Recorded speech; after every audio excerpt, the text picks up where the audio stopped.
Man, I ain't gonna lie, I'm excited for this one. Mike Perry versus Jake Paul. I'm a little bit torn in between both. El Gallo de Dorado, I'm a huge fan. Super close with his camp.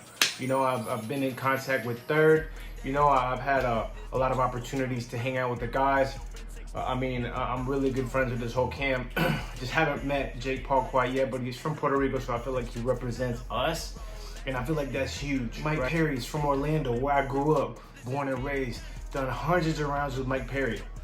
Somebody who, you know, at one point was a very close friend of mine. What do I think is going to happen tonight? I have no idea.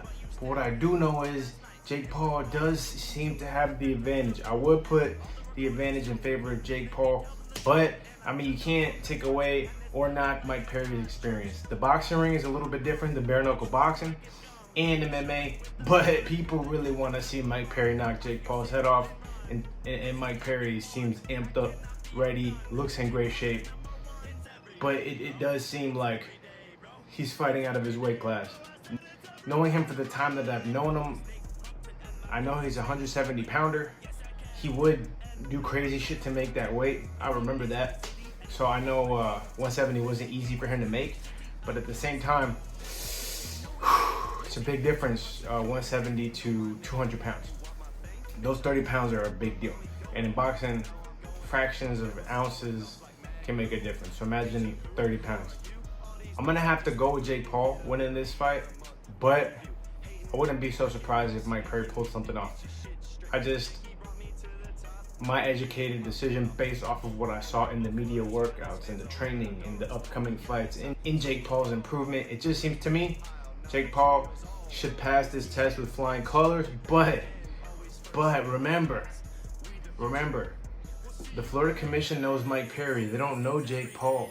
The Florida Commission is going to favor Mike Perry. Mike Perry's fighting in his hometown, not the other way around.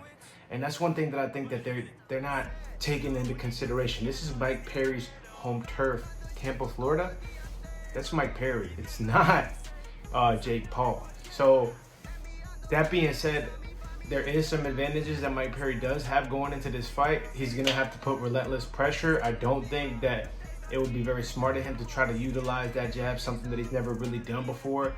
That is gonna create a lot of openings for that overhand right, and it might not knock him out in the beginning, but it's gonna pile up points towards the end of the fight. And I wouldn't be surprised if one of those clips and hurts Mike Perry, because it's happened before.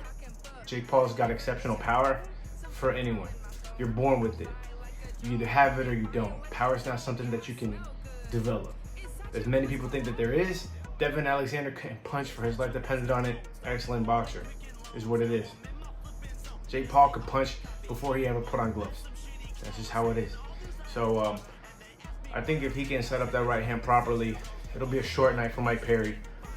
But I also see Mike Perry dragging him to deep waters and drowning them. That could be a possibility too. I really like this fight. It's great for boxing. It's great for influencer boxing. It's a fun fight. It's a fun show.